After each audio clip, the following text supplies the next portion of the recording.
Assalamualaikum warahmatullahi wabarakatuh. Halo teman-teman, perkenalkan nama saya siswi Anggraini.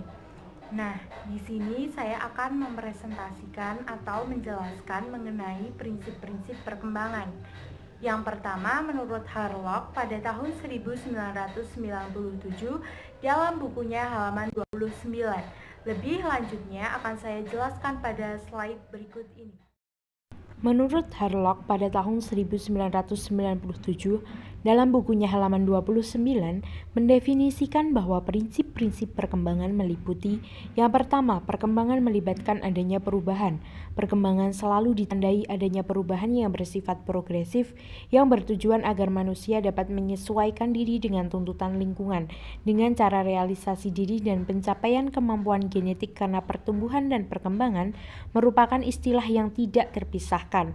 Oleh karena itu, perubahan dalam arti perkembangan, termasuk perubahan dalam ukuran, baik tinggi, berat badan, memori, penalaran, dan sebagainya, perubahan juga terjadi dalam proporsi, baik dalam bentuk tubuh maupun kemampuan.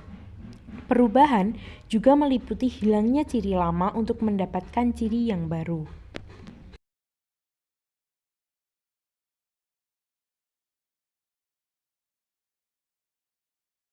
Yang kedua, perkembangan awal lebih kritis daripada perkembangan selanjutnya. Perkembangan merupakan proses kontinum, di mana perkembangan sebelumnya akan mempengaruhi perkembangan selanjutnya.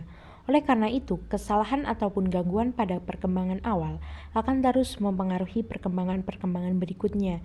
Sikap, kebiasaan, pola perilaku yang dibentuk pada tahun-tahun pertama akan menentukan seberapa jauh individu dapat menyesuaikan diri dalam kehidupan pada tahap-tahap berikutnya. Demikian pula kegagalan dalam tugas perkembangan sebelumnya akan mempengaruhi penyesuaian terhadap tugas perkembangan selanjutnya.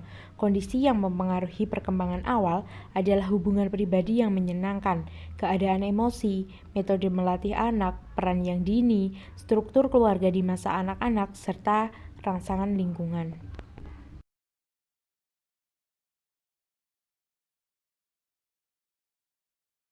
Yang ketiga, perkembangan merupakan hasil proses kematangan dan belajar. Dalam kehidupan, sering sulit dibedakan perubahan yang merupakan hasil belajar dengan perubahan karena kematangan.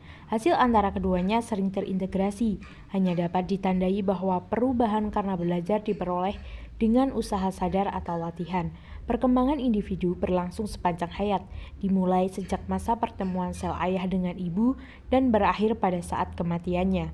Seperti telah disebutkan pada uraian sebelumnya, perkembangan individu manusia bersifat dinamis.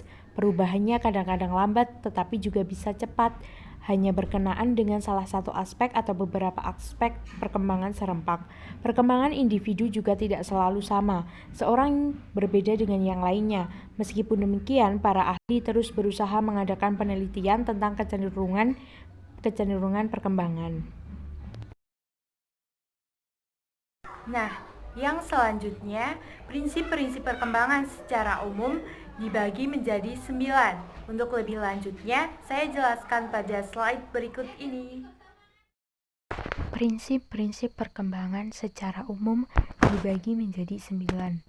Nah, yang pertama, prinsip kesatuan organis. Prinsip ini menyarankan agar supaya pelajaran yang diberikan di sekolah ada hubungannya satu dengan yang lain. Integrated kurikulum yang dianjurkan dalam pendidikan modern sebenarnya bersendi kepada prinsip-prinsip kesatuan organis dari perkembangan individu. Dan prinsip kesatuan organis ini menentang pandangan psikologi daya yang menganggap jiwa manusia terdiri dari bermacam daya atau fakulti-fakulti yang masing-masing berdiri sendiri-sendiri tanpa ada hubungannya satu dengan yang lain, sehingga masing-masing daya itu dilatih secara terpisah-pisah tanpa mempengaruhi daya-daya yang lain.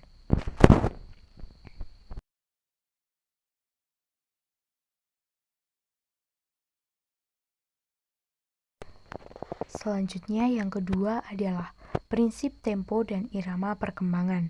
Menurut prinsip ini, tiap-tiap anak memiliki irama perkembangannya sendiri-sendiri.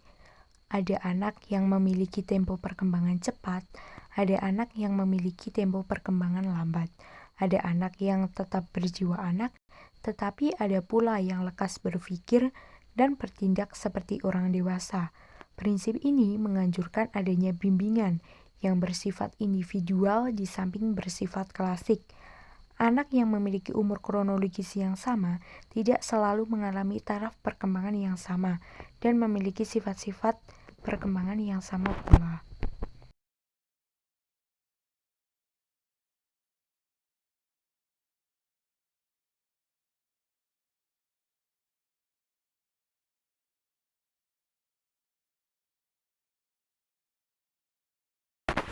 Yang ketiga, tiap-tiap golongan atau spesies mengikuti pola perkembangan umum yang sama.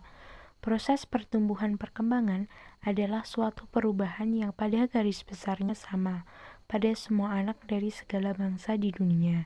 Memang tidak dapat disangkal bahwa di antara mereka terdapat perbedaan-perbedaan dan variasi-variasi individual akibat pengaruh lingkungan hidup dan pembawaan yang berbeda-beda.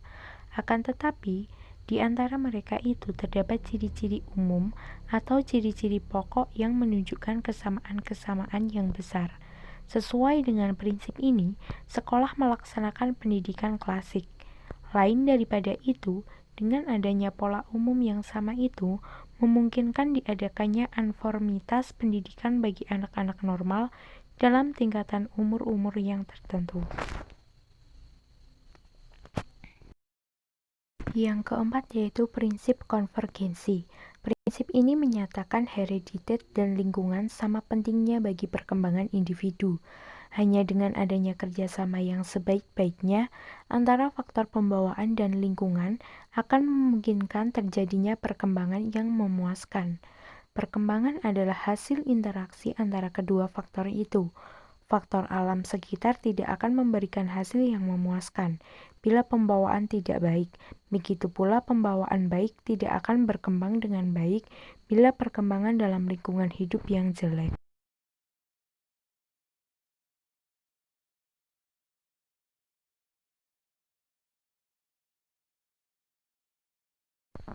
Yang kelima yaitu prinsip kematangan.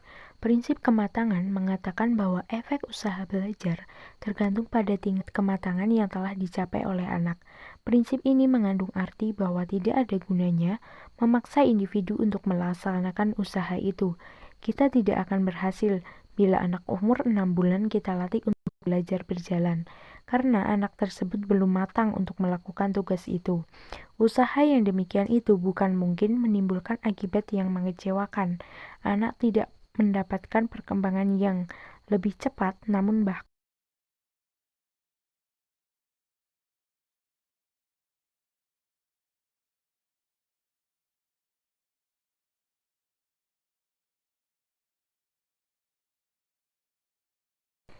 yang keenam, setiap proses perkembangan terdapat hasrat untuk mempertahankan diri, yaitu dengan terbukti adanya nafsu makan, tidur, minum, istirahat, dan menghindarkan diri dari segala macam bahaya. Hasrat mengembangkan diri tampak dengan adanya nafsu bermain, nafsu bergerak, dan menyelidiki atau mengetahui. 7. Sifat psikis tidak timbul secara berturut-turut, tetapi dalam waktu yang bersamaan. Dalam lapangan psikologi ada teori perkembangan yang dikenakan dengan nama teori rekapitulasi. Menurut teori ini, perkembangan individu merupakan ulangan dari jenisnya. Akibat pengaruh teori rekapitulasi, orang sering beranggapan fungsi psikis tumbuh dan berkembang secara berturut-turut. Anak dari lahir sampai dewasa dapat dibagi-bagi pertumbuhannya menjadi beberapa fase atau periode, dan masing-masing dianggap merupakan saat munculnya fungsi-fungsi tertentu.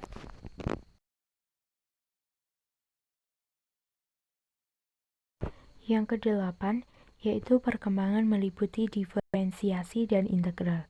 Pola-pola perkembangan selalu menunjukkan sifat-sifat yang umum dan total. Perkembangan dimulai dengan sifat-sifat umum dan total ini tidak hanya mengenai perkembangan jasmani, akan tetapi mengenai perkembangan rohani.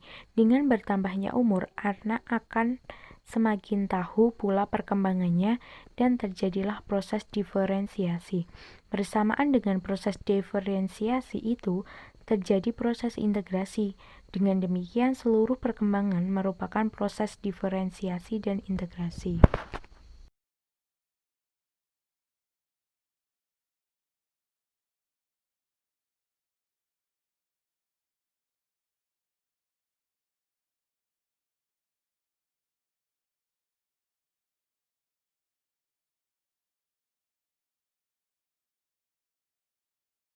Kesembilan yaitu pertumbuhan dan perkembangan membutuhkan asuhan yang tidak dilakukan secara sadar. Pertumbuhan bukan sesuatu yang timbul dengan sendirinya, tanpa adanya pengaruh luar. Langenfeld, seorang ahli pendidik Belanda, mengatakan bahwa anak adalah animal educandum. Artinya, anak adalah binatang yang dapat dididik. Bahkan sebetulnya, anak bukan hanya makhluk yang dapat dididik, tetapi harus dididik. Sebab bila tidak, ia akan mencapai pertumbuhan yang biasanya kita namakan tidak normal, bahkan mungkin tidak dapat tumbuh sama sekali. Prinsip ini mengambil implikasi bahwa pendidikan hanya dilakukan secara sadar. Pendidikan bukan suatu peristiwa yang terjadi secara insidental, tanpa adanya rencana-rencana tertentu.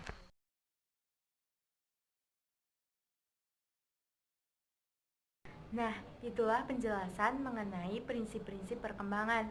Semoga video ini bisa bermanfaat bagi saya maupun teman-teman semuanya.